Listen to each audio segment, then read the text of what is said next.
Hello and welcome to another episode of the Pick Aside Podcast. My name is Moran and I'm here with Jack Barteck. This is now episode 35. River's not here today. You know, he's been on sick leave.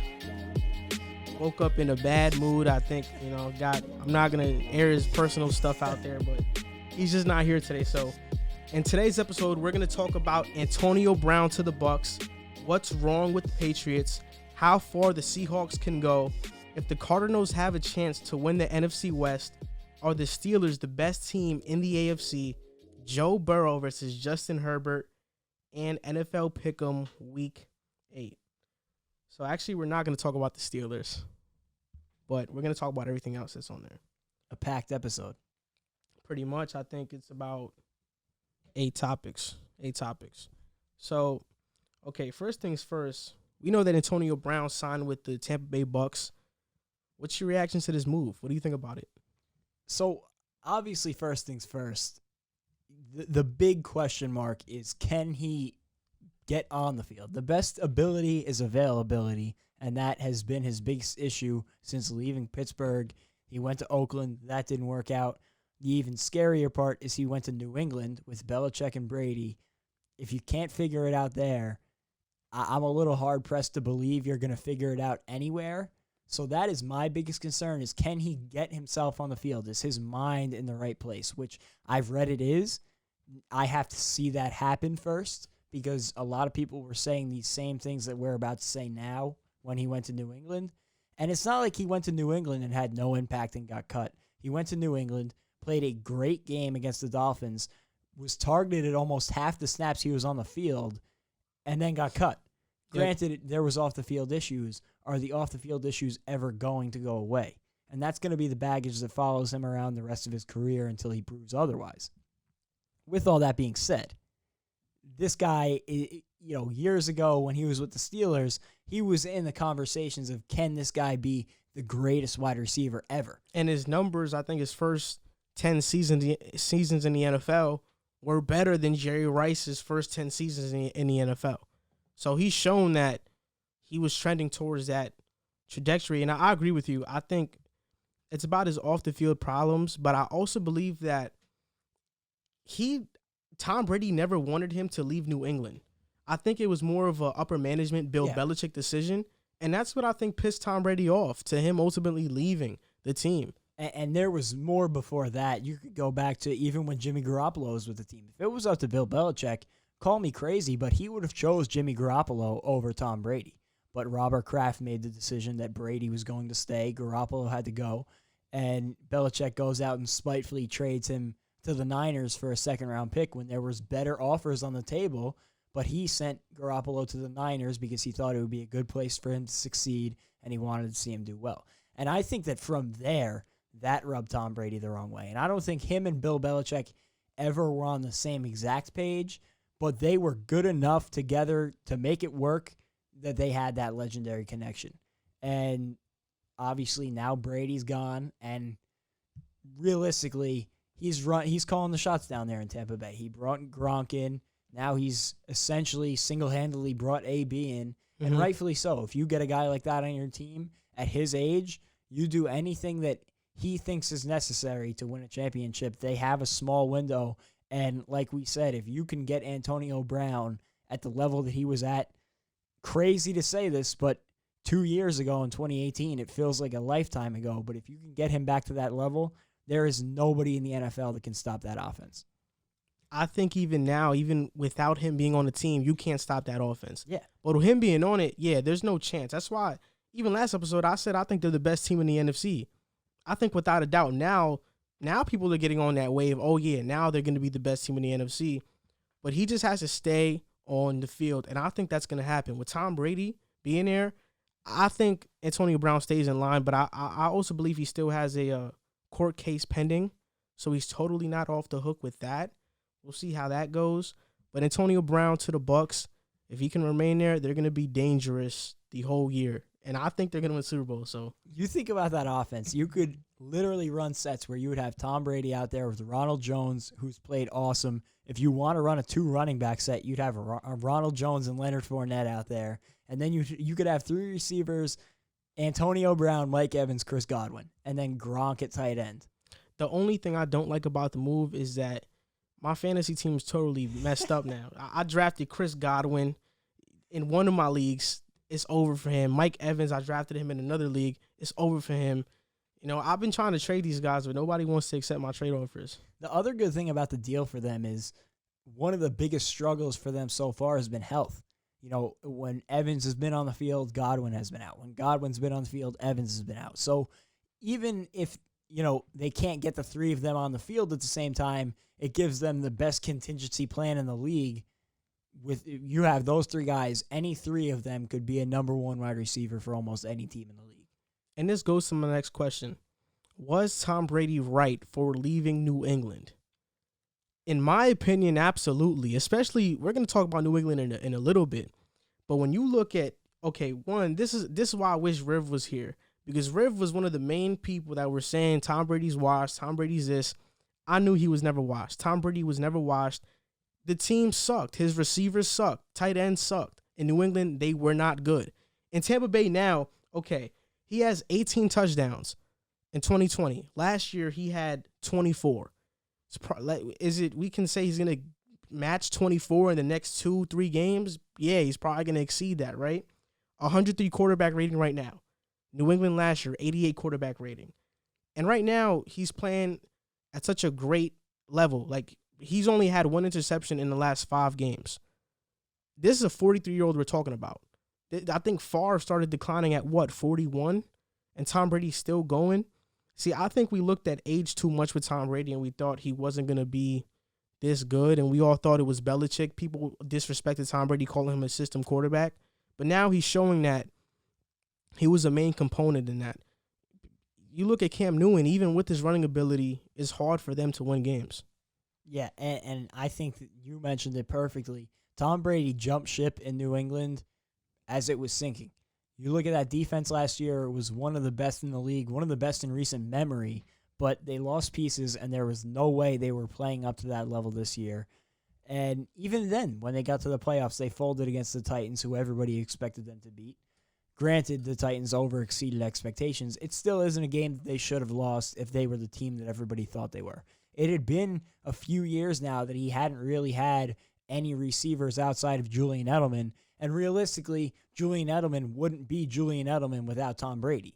And that system, as long as he was there, was never conducive to a superstar quarterback because, you know, and I say this now, looking back on his career, we might never get the true answer to this, but based off of his play on New England, he never showed the athletic ability or the arm talent that a guy like Peyton Manning showed, in my opinion. But the offense just worked. He was great in the offense, and he did what he needed to do. And they had such a great system there that he never needed to do what Peyton Manning did, what Drew Brees has done with his arm. Now that he's going to Tampa Bay, I wish we could have seen him make this move earlier in his career, because even at 43 years old, he's making plays and throws there that I feel like we didn't really get to see him make in New England. Yeah, I agree with you. But also, I think in New England, the only time we really saw him be this explosive was probably the year he threw 50 touchdowns with Randy Moss, his first year there. But outside of that, you're completely right. And the thing about it is that when you look at New England, when people look at New England, they think of them as having one of the best defenses in the league. It's remarkable that Tom Brady went from New England to Tampa. And Tampa right now is, can we call them a top 3 defense in the NFL? They're a top 3 defense in the NFL. I think they're a better defense than New England right now. So he went to a team that has a better defense and better offensive weapons. Mike Evans, Rob Gronkowski, Rojo, Ronald Jones, Antonio Brown now, Chris Godwin, O.J. Howard when he was healthy, Cameron Brate. Now, a lot of people don't know about him, but he's good. I like Cameron Brate. So he's went to a team that's so much better on offense, but also so much better on defense. I think this was a no-brainer. This was the correct decision for Tom Brady to go there. And at first, I wasn't sure he was going to go. I thought he was going to go to like the Colts or like the Chargers, but this was the best decision for him. Yeah, and there was definitely question marks at first. But when you look at it, almost every question you have had has been met with a positive answer. Ronald Jones was a guy who extremely underperformed last year, and he's bounced back and been what everybody expected him to be last year. And going to that offense at 43 years old, a Bruce Arians system, would he be able to still sling it? He has. He can still make those throws that we didn't really see that much in New England.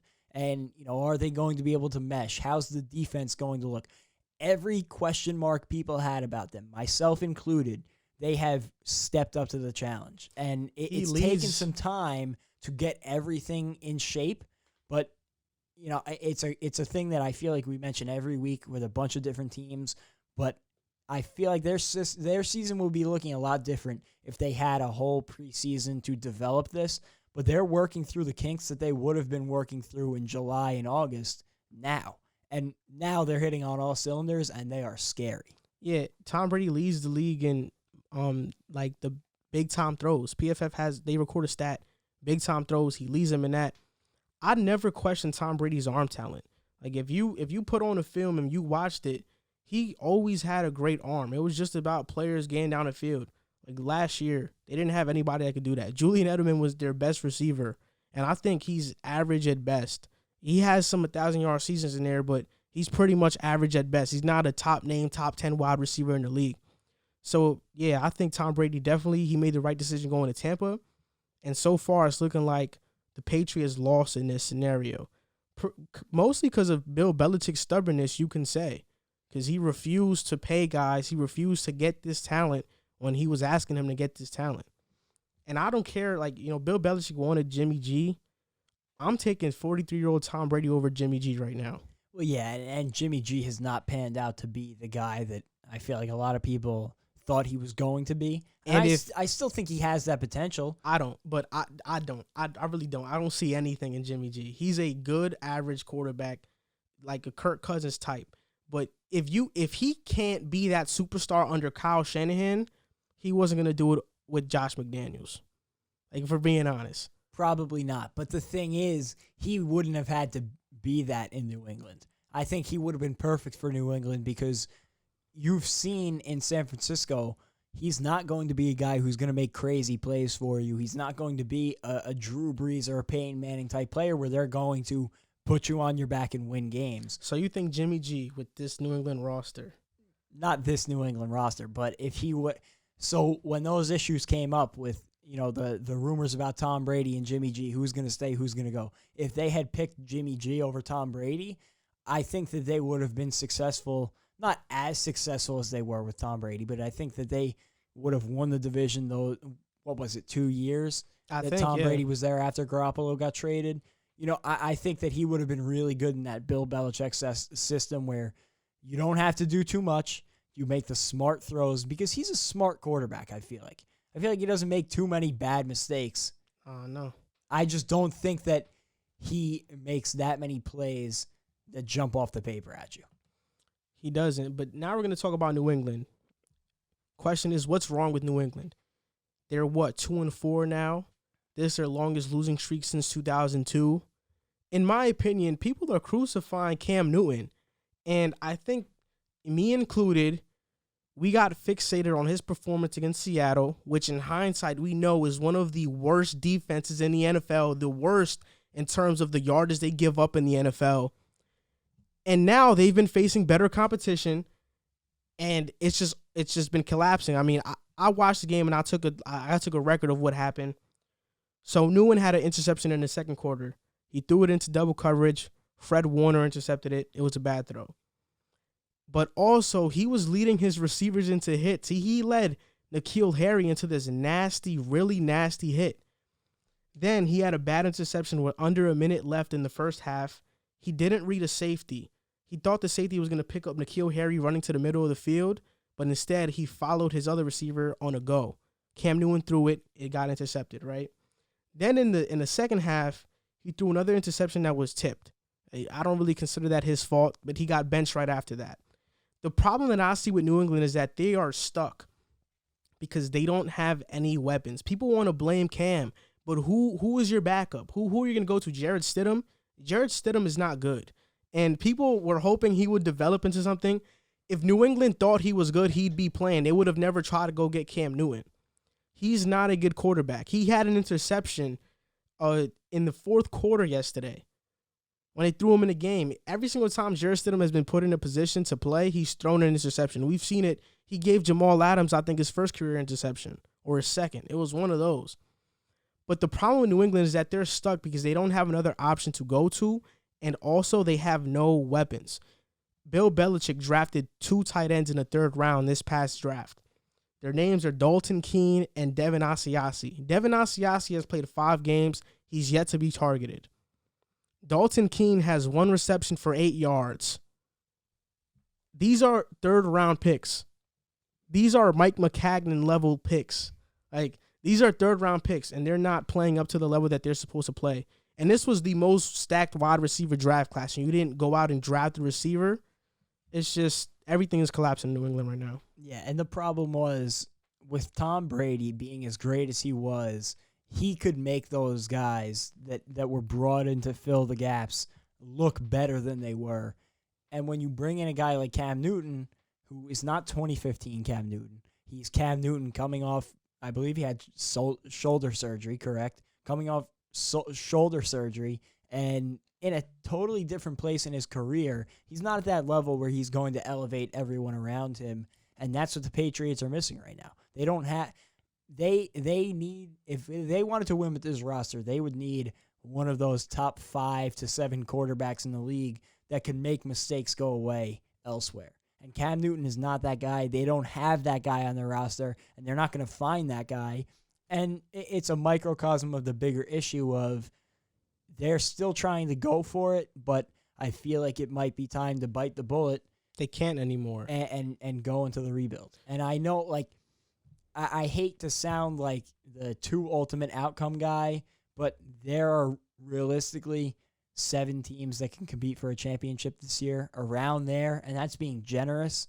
And the Patriots are not one of them, and they're not trending upwards. They're trending downwards. I don't even think the Patriots make the playoffs this year. No. I don't think they make it. At this point, the Dolphins have a better chance of making the playoffs than them. Yeah, they do, but also it's like when you look at the Patriots, we underestimated how great Tom Brady is, which is really hard to do, but people did it because Tom Brady doesn't make mistakes. He protects the ball. He doesn't throw dumb interceptions. Cam Newton throws dumb interceptions. A lot of quarterbacks throw dumb interceptions. Even quarterbacks as great as Russell Wilson, we seen it yesterday in overtime. He threw a bad interception. Of course, with guys like that, it happens very rarely. But when you're a quarterback that's not as good as a Wilson or a Brady, you do it much more often, and that hurts your team. Another thing that's hurting them is their defense is not this elite defense anymore. They have these names like Stephon Gilmore, J.C. Jackson, Jonathan Jones. They got these good corners, but realistically, I was watching a game yesterday, and they were getting gashed by the 49ers. And that's why I disagree with you with what you said about Jimmy, because Jimmy had 2 interceptions. One of them, it was like a whatever interception, just trying to get a touchdown at the end of that half, right? So I didn't really pay too much mind into that. But he wasn't even throwing the ball. The whole game I'm watching it, I'm just like, wow, I feel like all of these plays have been runs, have been jet sweeps, have been outside zone runs. They were just gashing the Patriots. Jeff Wilson had 131 yards rushing on like 19 carries. It's just the Patriots don't have the same defense that's elite that can really make up for the lack of offense that they had. And even last year, the defense kind of was overrated because we've seen they were the top defense, but against competition that was pretty bad. Yeah, and the one excuse that we have to give them is they have been one of the teams hit hardest by the virus and the protocol and figuring that out. And it's been an even bigger, tougher adjustment for them than a lot of other teams around the league. Bringing Cam Newton in was going to be a difficult adjustment anyway. And on top of that, missing him for a couple of weeks and just in general, other places on the team being impacted, missing practices obviously has hurt them, but it's no excuse for where they're at right now. You know, we as Jet fans watched the Bills on Sunday play against the Jets, and I'm sorry, they looked flat. Like, the Bills are not the Chiefs. The Bills are not what the Steelers have been this season. The Bills are vulnerable, but the problem is that nobody in the division is going to challenge them. That should have been the Patriots, but now it's the Dolphins. Like, the Dolphins are the closest team in the AFC East right now to to the Bills. See, I would agree with you about they've been hit hardest with COVID because they definitely had. But that's what we know Bill Belichick for making players that we usually wouldn't talk about into guys that, wow, we all of a sudden know who they are. And this year he hasn't really done it. And we can't keep exonerating Bill Belichick for what he does year to year when his drafts are bad. His draft this year was terrible. You brought in no offensive weapons to help your offense. And that's why Tom Brady was so frustrated. Because I'm watching the game and I'm frustrated. I'm frustrated for Cam that he's getting all of the blame. When, Cam is not an elite quarterback. I don't even think he's a superstar quarterback. He's a good quarterback. But he doesn't deserve this level of criticism that people are throwing at him because this roster sucks. Yeah, and he's owned up to it, too. He had this quote on Sunday. He said, the first thing I said to myself coming home was, you keep playing games like that, bro, and it's going to be a permanent change. And he said, you don't need to tell me that for me to understand it. I get it loud and clear. So he knows that he's got to turn his play around. As long as Jared Stidham is there, there's not going to be any permanent change.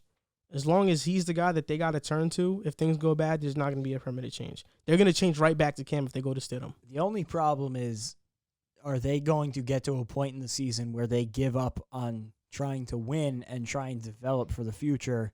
That would be the only case I think that Stidham gets the job permanently because they're trying to see what they have, and if they fall to having no playoff shot, there's no reason to keep Cam out there. I think rather than putting Stidham out there and seeing what you got. I think they finish 7 to 9 wins between that area. That's why I don't think they're going to try to tank the season. I think they're going to still compete, but they're going to win the most 9 games. Realistically, I'd say I'd bank my money on them winning 8 games. Well, they still get the Jets twice, so that'll put them at 4. They have the Texans, which they're not playing well, but even that'll be probably an interesting game. Deshaun Watson always makes it interesting. Other than that, their schedule's pretty tough.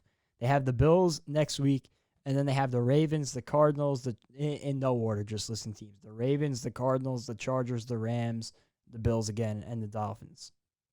That's tough. And that's the teams they have left. So the Jets twice, and that's remaining schedule. Yeah, it's going to be hard to find wins in that schedule.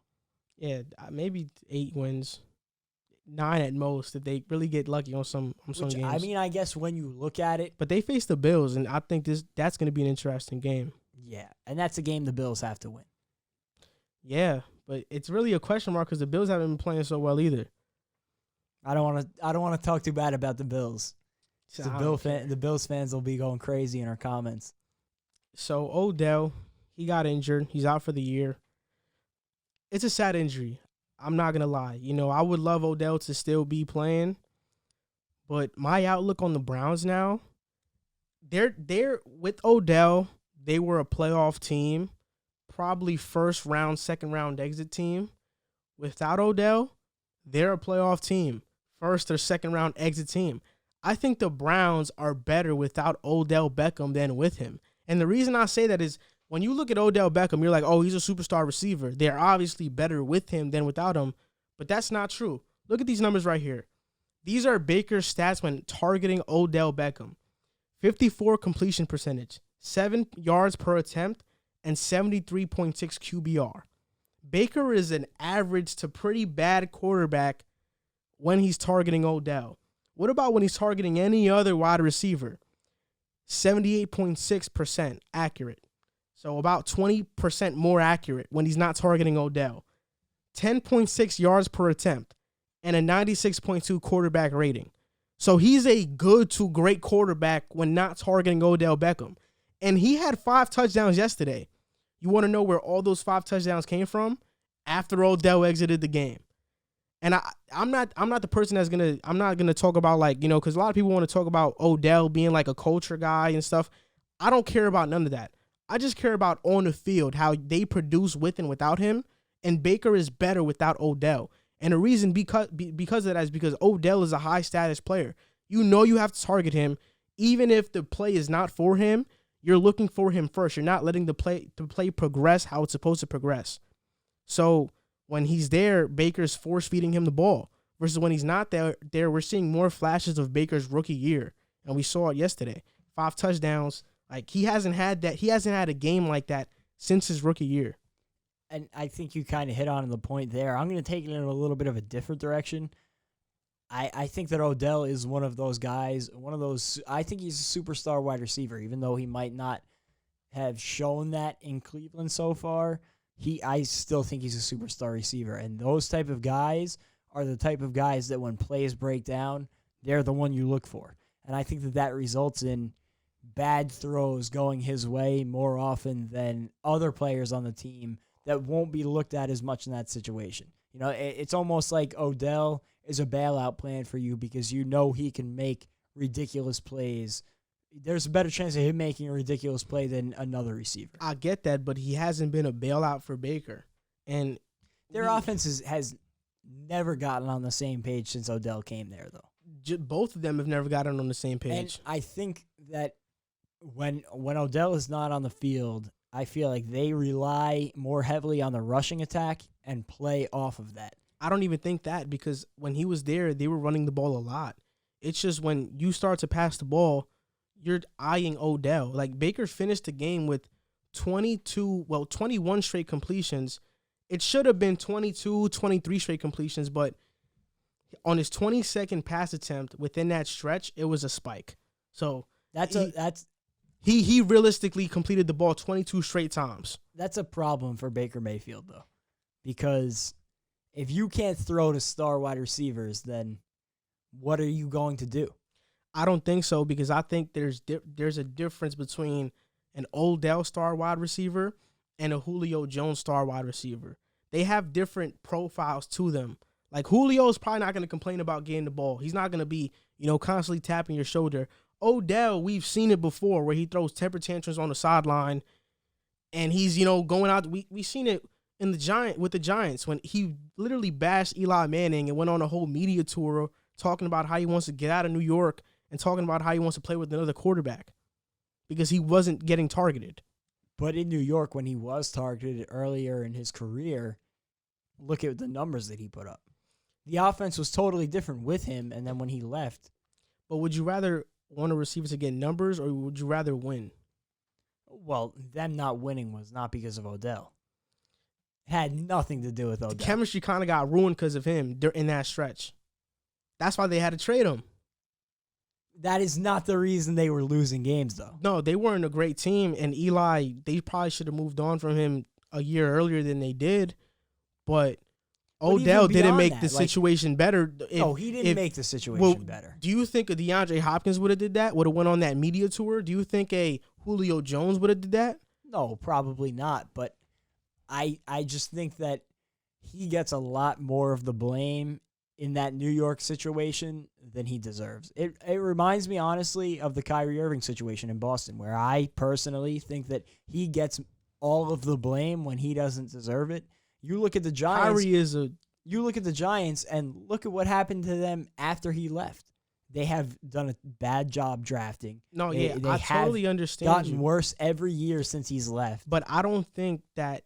I'm not saying that he was the reason they were losing, but their chemistry definitely took a hit because he went on that media tour, and he kind of had to be on his best behavior in Cleveland. But even with the numbers are showing you that the connection is not working. And is it Odell? Is it Baker? I don't know. I just don't think that they work together. And I think that whole offense was kind of like bringing in as much talent as possible and everything else be damned. And it just hasn't worked out.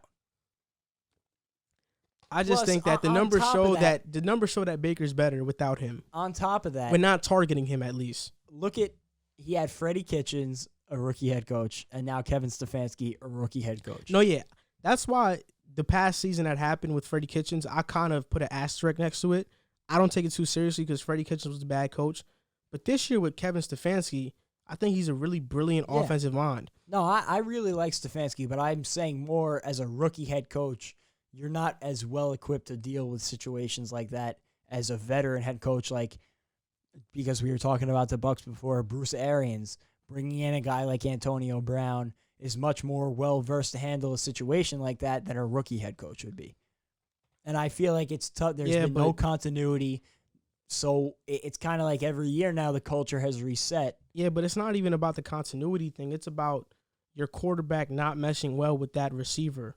And he's literally eyeing him down and making bad throws to try to force feed him the ball.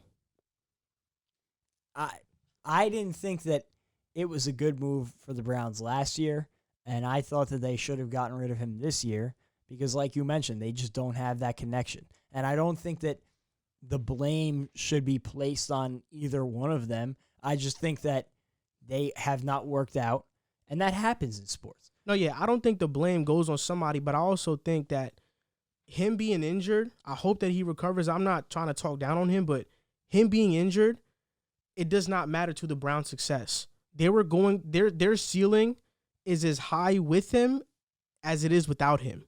Well, the thing that really concerns me about the Browns, and it's been the biggest question mark, it was the biggest question mark last year, it's been the biggest question mark this year, what is Baker Mayfield?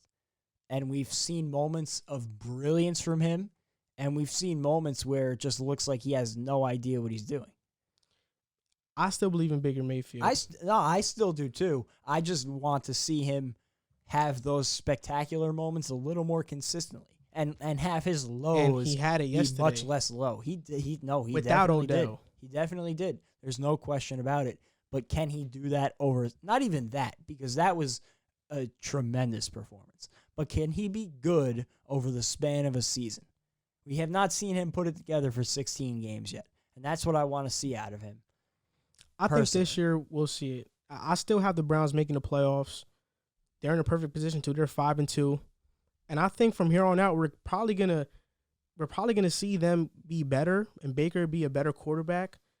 And we're gonna have to start having a conversation. That conversation is gonna start being louder and louder. Whether Odell should be shipped out because Baker doesn't work that well with him. The conversation was already very loud, and now if they start winning without him, you're right, it will get louder. But so now we're gonna talk about an NFC North rookie quarterback, and we're gonna talk about another rookie quarterback, Joe Burrow and Justin Herbert. So between the two of them, who are you more impressed with so far, and who are you going to go with moving forward? It's a very tough question. I think that both of them have met or exceeded expectations. I don't think that either of them have disappointed. I don't know if you agree on that. They haven't. I wouldn't call either a disappointment. So it's a tough choice. Personally, I've been more wowed by Justin Herbert. I think that he has made more plays. He's been in more games than Joe Burrow does. Granted, that could very well be a product of Joe Burrow plays for the Bengals. They have not surrounded him with the best cast so far, and I think that Justin Herbert was put in a much better situation to hit the ground running. But competing with the Chiefs in his first, I believe that was his first start against the Chiefs. Yeah, it was. Competing with the Chiefs in his first start and bringing that game down to the wire said a lot about him, and he's only built off of that performance. He played great in that game against the Saints, so he's playing good teams and really competing. And even if they're losing the game, the same thing, Buccaneers was a very close game, and he played really well. So even the games they're losing, he's making them very competitive. And I don't know if right now Tyrod Taylor would be doing the same thing. Who are you moving forward with? It's such a hard question. I think that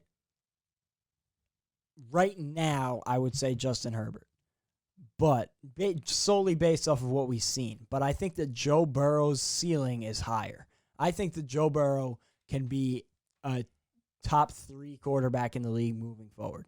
Like no question in my mind. He has all the tools to be that guy, but I just don't know if he's going to develop to be that in Cincinnati. I think I actually have an opposite response to that. I agree with your initial response. Justin Herbert has impressed me more, and I'm moving forward with him as well. And I think his ceiling is higher than Joe Burrow's. When you look at Joe Burrow and Justin Herbert, you compare the two, who has a better arm? Justin Herbert. Who's more athletic? Justin Herbert. And if we're talking about physical tools, Justin Herbert beats Joe Burrow in every single category. Joe Burrow beats him in reading the game and dissecting defenses, but that's why when we're talking about ceilings and potential, Justin Herbert can surpass that. And I've been wowed by Justin Herbert because I think most people thought he was going to be a bust. Most people thought he wasn't going to be that good. He wasn't definitely going to show these flashes that he's been showing so far, because at Oregon, he had some questionable tape. I mean, at Oregon, they threw a bunch of screen passes, I think the highest rate in college football. So a lot of people thought that was because the coaching staff didn't trust in Herbert, but it was the opposite. It was that the coaching staff really didn't know how to use Herbert in any way. I mean, you look at him now, he has a 108 quarterback rating and completing 67% of his passes. And I've seen him play. These passes are not dink and dunk passes. These passes are really deep passes. He's really slinging the ball all over the place. And he's tied with Russell Wilson in most touchdowns thrown over 20 yards. Like, he's in Russell Wilson territory in that stat. An argument that people are going to use for Joe Burrow is roster construction, right? Oh, the Bengals have such a much worse roster than the Chargers. But that's wrong. On paper, healthy, yes, I agree. But when you look at the Chargers and what they've had to deal with, I mean, look at this. Chris Harris, a corner they signed in free agency, has not played since week 3. Austin Eckler, their best running back, has not played since week 4. Mike Pouncey and Derwin James have not played at all this season. Mike Pouncey is their starting center.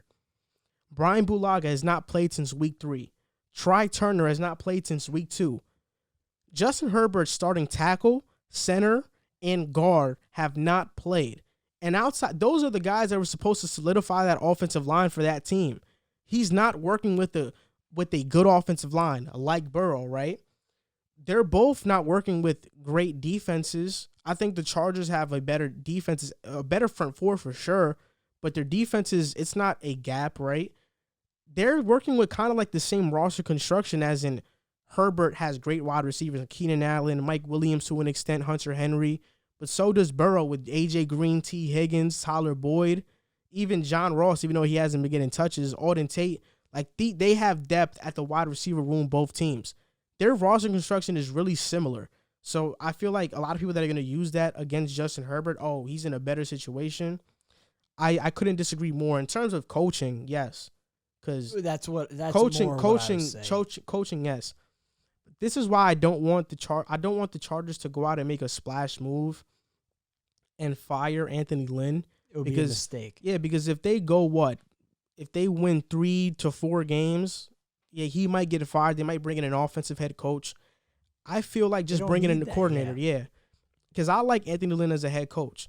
They've been losing a lot of close games versus the Saints. Their kicker shanked it, and he's really an inaccurate kicker, Badgley. That's for another day, though, but they've barely have been losing these close games that they can easily win. And I think the most important thing about Anthony Lynn right now is him and Herbert are on the same page, and that connection between a quarterback and a head coach, it's easy to miss on. You look at the Browns, they had a good thing with Greg Williams and Baker Mayfield. Would it have lasted? Who knows? But then they bring in Freddie Kitchens, and everything went downhill.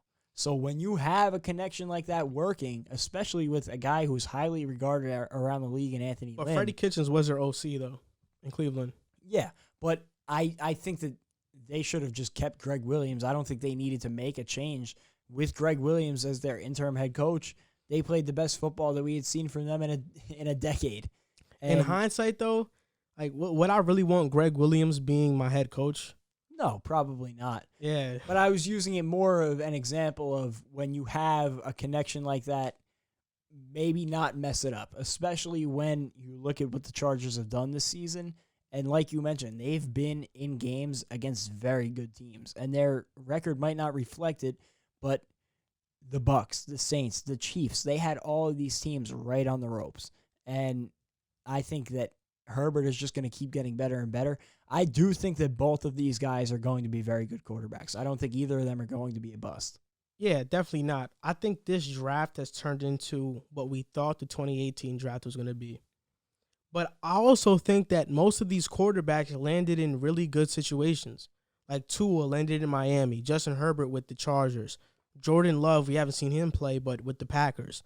Joe Burrow, the worst situation, but They don't They're have trending bad up. talent. They They're don't have trending up. yeah, they don't have bad talent on that team. In 2018, you see Darnold landing with the Jets, bad situation. You see Josh Allen landing with the Bills, good situation. Josh Rosen with the Cardinals. Steve Wilkes as their head coach, bad situation. Baker Mayfield, Didn't start first out 2 with the years, best situation. bad situation. And then Lamar Jackson, the best situation. But in terms of this draft, like even the teams that picked in the top 10 were great situations for these quarterbacks Exactly. to go into. All three of those teams, even the Bengals, who I mentioned have had some issues, all three of them are trending up. And I think that the Bengals are headed in the right direction. I do like Zach Taylor.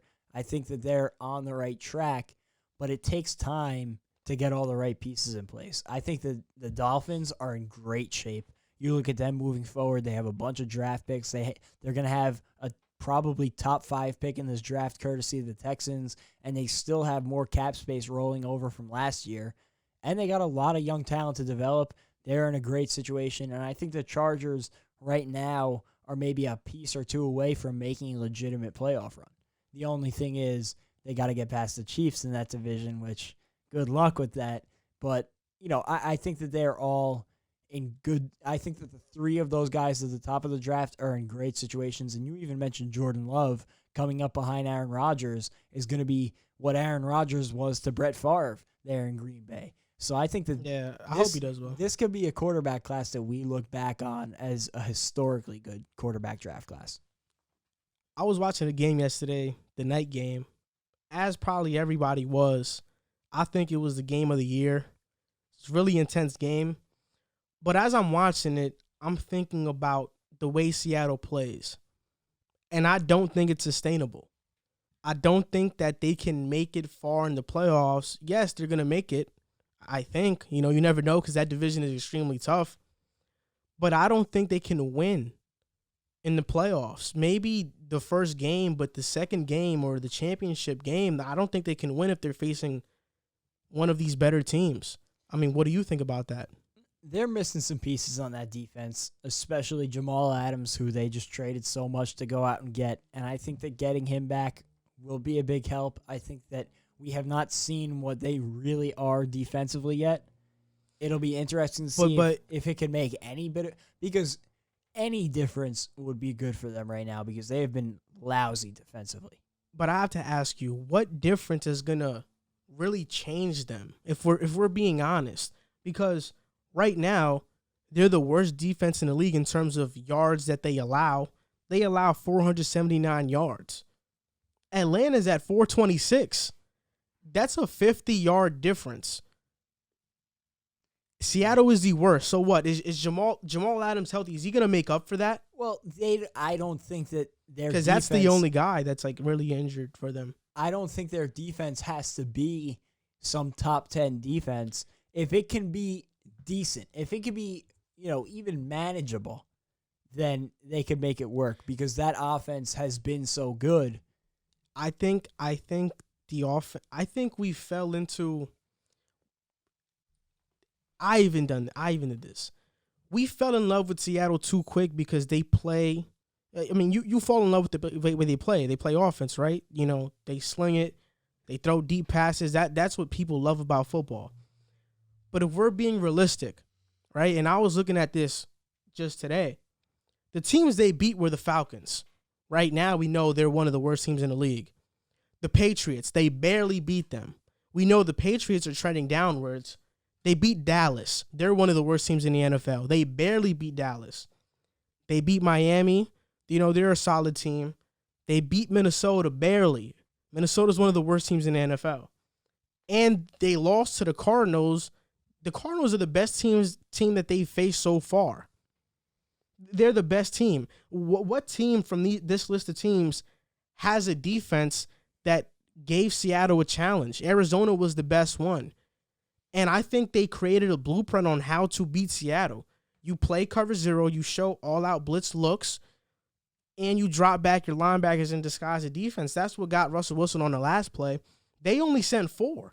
It looked like they were going to blitz and send 5 or 6. They only sent 4. The linebackers dropped back. Isaiah Simmons, easy interception. The interception happened because Russell Wilson pre-read where he was going to go. And they had sent that all-out blitz a couple of times in the fourth quarter that helped disguise that package. But if I had to bet, I would say that the Seahawks are going to be one of those Super Bowl contenders come down to February. Do I think that they could win a Super Bowl with their defense looking like this? No chance.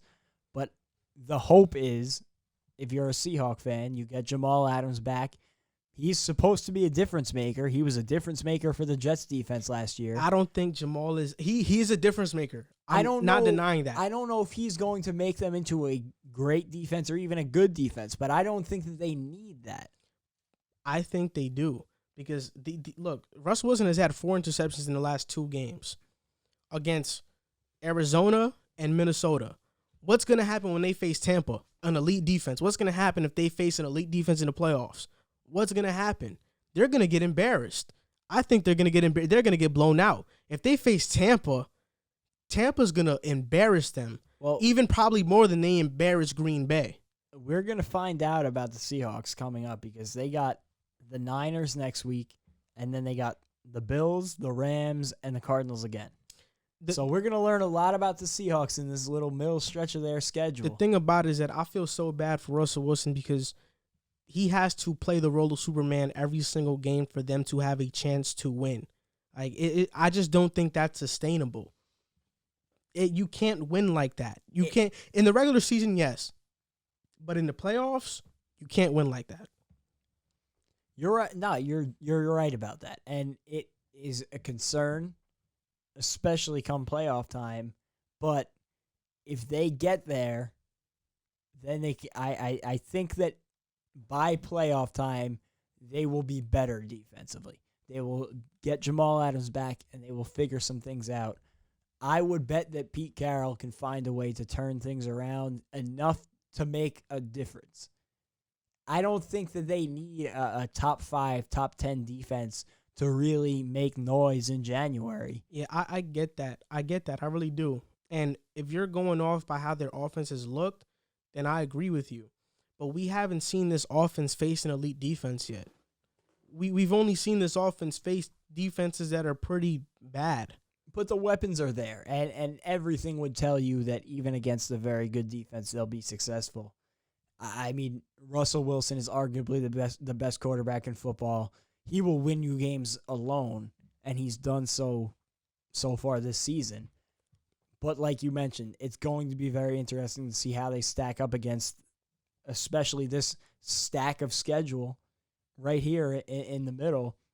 They're going to play 4 really good teams on both sides of the ball, and it's going to tell us a lot of what we need to know about them. Yeah, so the team that they lost, who were the Cardinals, the NFC West has just gotten really interesting because the Cardinals are 5-2, the Seahawks are 5-1, the 49ers are 4-3, the Rams are 4-2. After tonight, they might be 5-2 or 4-3. The game is going on as we're speaking right now. That being said, can the Cardinals win the NFC West? And do you think that they will? I think they can. I think that anything can happen in that NFC West. I think it's the anti-NFC East where all 4 of those teams are so good that any of them could turn it on at any time and finish the season undefeated realistically and be the team to win that division. I don't think they're going to for that same reason, and I don't think that they are at the level at those other 3 teams right now. Like when you look at the Seahawks, the Rams, and the 49ers, they've been successful the past few years, and the Cardinals have not had that. The Cardinals are just getting to that point. Same thing with Kyler Murray. He's been a little bit on and off this year, and they need him to be on if they want to compete. You look at last night, he wasn't great to start the football game, but when he settled in and started getting that offense moving, they looked like a totally different team in the second half. And they need him to be consistent all year long if they want to be that team at the top of the NFC West. There's not going to be any cupcakes. They're not getting a pass in their division because every week is going to be a challenge whenever they see a division opponent. And they need that consistency that they haven't had yet this year. They can do it, and I think that Cliff Kingsbury is a very good head coach. I think he will have their ducks in a row. I think they're going to be a playoff team. We both predicted that to start the season, but I don't know if they can compete for that division title yet. I think it's extremely close, and outside of the Rams, the Cardinals are the most complete team in that division. Especially with the injuries to the 49ers. Yeah, but even with the 49ers, I mean, you see Nick Bosa, he's hurt. But then outside of that, who's really hurt for the 49ers? They got Debo back, Brandon Ayuk, George Kittle back. They got their guys back, except for Bosa because he's out for the year. But the Cardinals, I mean, they're 10th in defense, and they're 9th in offense. So they have a top 10 offense and defense in terms of points scored and allowed. And when I look at, okay, yes, the Rams have a more complete team, in my opinion. But when you outside of Russell Wilson, when you look at the quarterbacks, Jared Goff, Kyler Murray, Jimmy G, Kyler is the best one out of the other two. I think he's the biggest difference maker other than Russell Wilson in that division. Yeah, for certain, because he can run the ball. He's electric. Kyler Murray is electric, and his passing numbers aren't crazy. You know, you look at his touchdown to interception ratio, you're like, oh, this isn't jumping out the paper, but he's an elite runner of the football. I mean, last year, he ran for 544 yards and 4 touchdowns. That was in 16 games. This season, he's already over 400 yards rushing and 7 touchdowns. So we might see another Lamar Jackson-esque season, not in terms of MVP, but in terms of throwing for 3,000 yards and rushing for 1,000 yards. Like, when was the last time that happened in back-to-back seasons where two different quarterbacks have passed for 3,000 and rushed for 3,000? This might be the first time in history. Is it outrageous to say he's Lamar Jackson light? Lamar Jackson light? I mean, I don't know. You know, I think Lamar Jackson is more of a physical player. Yeah. Because I don't think Kyler can take the hits that Lamar can take. But I think that a lot of his success in the passing attack comes from the fact that he is such a great runner, which I think is what has made Lamar an elite quarterback. You know, I think that a lot of people knock him for not being able to throw the football, which is just wrong. It's just that him being able to throw the football is aided a lot by the fact that the defense opens up because he is such an elite runner, which I don't think he should be docked points for when we discuss that. But Kyler Murray is a great passer. The criticism on him is that he's short, so his passes get batted sometimes, but he's a great and accurate passer. The thing with me is that it's not just when looking at Kyler, it's just looking at this defense as a whole. They lost Chandler Jones, and that's going to be a huge loss, but Vance Joseph is a great defensive coordinator, and the guys that they have, Budda Baker, he's a star. Byron Murphy, he's a star. He was the one that blitzed and got the pressure on Russell Wilson late in overtime. And then people don't talk about this player enough, but Devondre Campbell, they picked him up from Atlanta. He is the reason that Isaiah Simmons is not starting. Devondre Campbell is extremely good at covering players, and he's just a good linebacker. He fits their scheme so well, and that's why I think Arizona is the most complete team. Like I said, I mean, I had the Rams winning the division just because I think they're the most complete team. After tonight, I'm going to see where my prediction stands because if they beat Chicago, then I'll feel even more confident about that pick. But if they lose tonight, I can easily see Arizona winning the division. I mean, their next games are Miami, Buffalo, Seattle, Patriots, the Rams, the Giants, the Eagles, the 49ers, and the Rams. The only gimme game I see there is the Giants. So every other game is going to be a dogfight. So whether they're up for the challenge or not is going to be we're going to have to see. But I think the division winner, they don't win by more than a 1 or 2 game lead at most. It's going to be a really close race to end off the year. Yeah, that division, you might as well throw darts because I feel like nobody's going to be able to accurately predict that division. You know, we could sit here and make our guesses, but your guess is just as good as mine. I don't think there's any damning evidence against any of the teams that they aren't going to be a very good team at the end of the season. I think the only thing that can make that happen is injuries. And you look at the 49ers, they dealt with some pretty bad injuries to start the year, and they're still right there 4-3 in the race. Yep. And like you mentioned, all these schedules are going to be tough because a majority of the games are going to be played against each other. So there's no you look at a team like the Bills, they get the luxury of playing the Jets 2 times a year.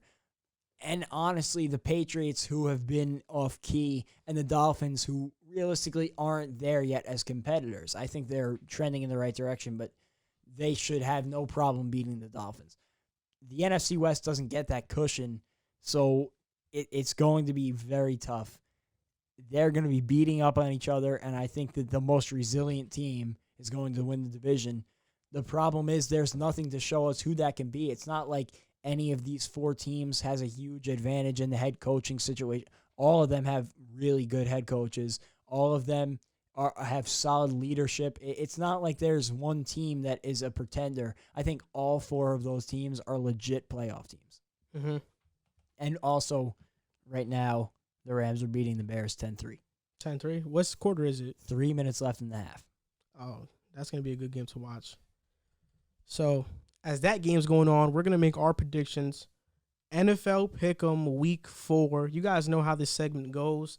Last week, I didn't like it too much. I breezed through it. Maybe that's the reason I went 12-1 in my picks, because I wasn't thinking about my picks too much.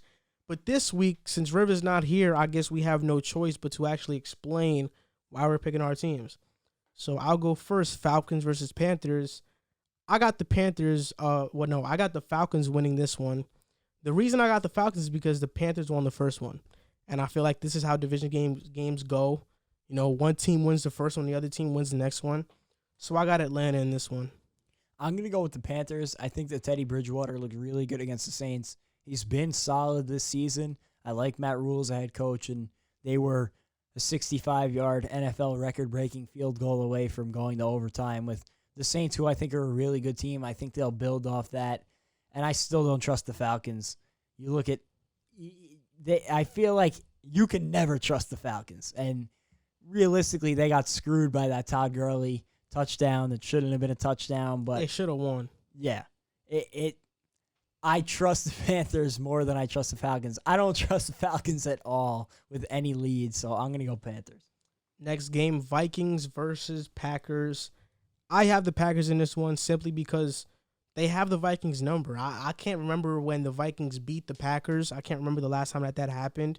The Packers are on a roll. They're one of the best teams in the NFL, and the Vikings, they suck. So the Packers are going to win this game. Don't hold back at all. Tell us how you really feel. Nah, the Packers are just a much better team overall. I don't see the Vikings even competing in this one. I think it's going to be a blowout.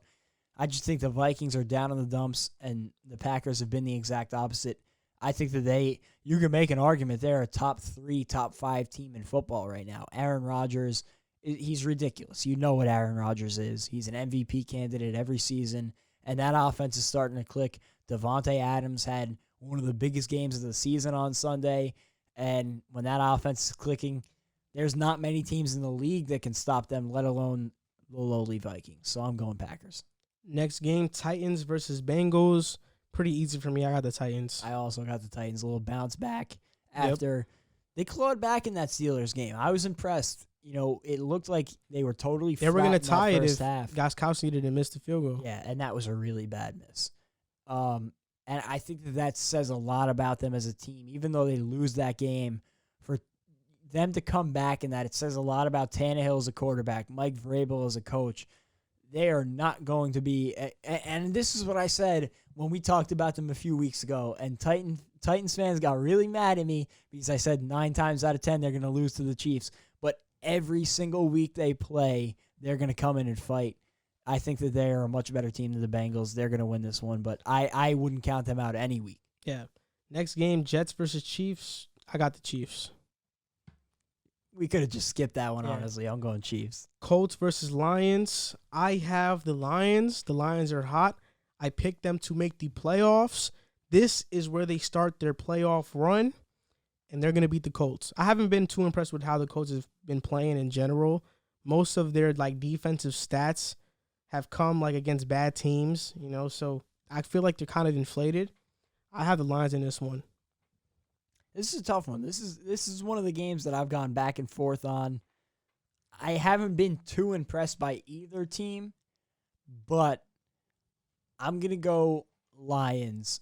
I think that they'll carry the momentum off the win last week. Like you mentioned, I haven't been impressed with the Colts at all. I like a couple of the pieces that the Lions have in place and Matt Patricia, defensive head coach, I think the Phillip Rivers will struggle and the Lions will get the win. Next game, Steelers versus Ravens. I have the Steelers because the Ravens can't play from behind. The Steelers are going to stop their run game, and the Ravens are going to have to play from behind, and they're not going to be able to win. This is going to be a great game to watch, first of all.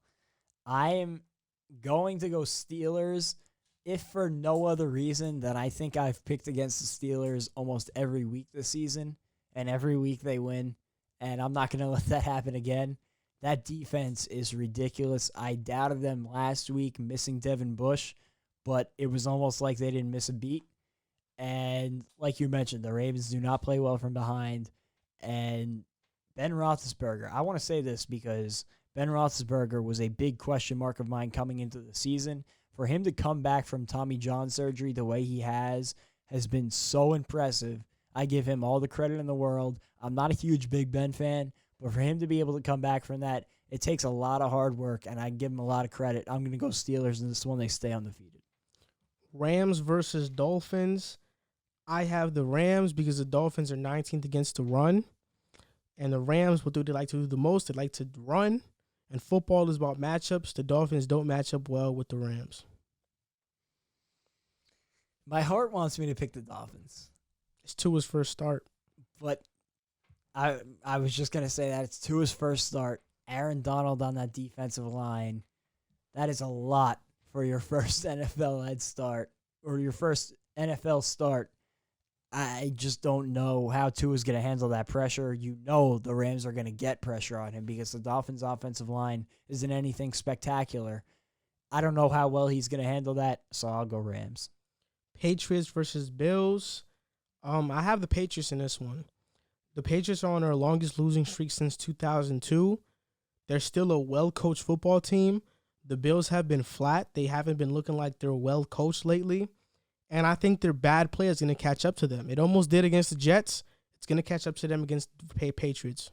I'm going to go Bills because I just don't believe that they are what they showed this past weekend against the Jets. I think they played down to the competition. And I think, honestly, it was a little bit of a wake-up call to them. And they needed that wake-up call because their next few games are going to be hell. And if they want to win those, they're going to have to get the ball rolling with the Patriots. This is going to be their last chance to get into form. They kind of blew it with the Jets, even with a win. I was not impressed at all by their performance, so I think they're going to come out firing going into a tough stretch of their schedule. I'll go Bills. Next game, first game the Browns have without Odell.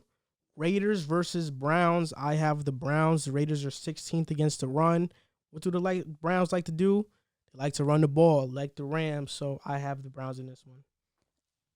I don't know what the status of the entire Raiders offensive line is going to be for the next entire week moving forward, even if they are able to play on Sunday. So for that reason, I'm going to go Browns.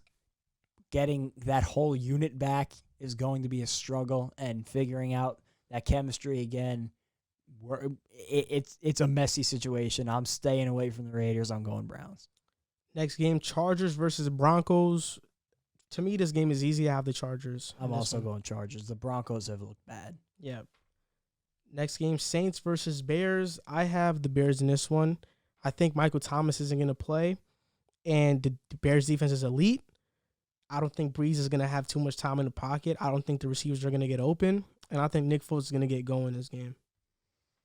I wish I knew what Michael Thomas's status is going to be for that game because I think that'll make a big difference. Obviously, having a weapon like that would make a big difference in any game, but against that tough Chicago defense, it would be nice to have a reliable star wide receiver there to bail you out of some situations. I'll go Saints, though. I feel like I'm waiting for them to break out, and I don't know if it's coming, but if it's coming, it's got to happen soon. This isn't the best matchup for it, but I'll still go Saints. Okay. 49ers versus Seahawks. I have the 49ers in this game. And the reason is because the Seahawks like to pass the ball. We know they're a pass-heavy team now. But the 49ers are third. They're third in passing yards a game. They allow the least amount of yards per game, the third least amount of yards passing-wise a game. So I think 49ers get back on track. People have slept on them, including me, because they were so injured to begin the year. They didn't start off too hot, got blown out by Miami. But this is the game that's going to open up a lot of people's eyes to how good 49ers are and how vulnerable the Seahawks actually are. I'm going to go Seahawks in this game. I think that they know they need to bounce back, especially with another division opponent coming off a tough loss. And I think that when it comes down to it, Russell Wilson is not going to let them lose this game. And also, I don't know if I trust Jimmy G to hang in a shootout with Russell Wilson, which seems like is the recipe to beating the Seahawks.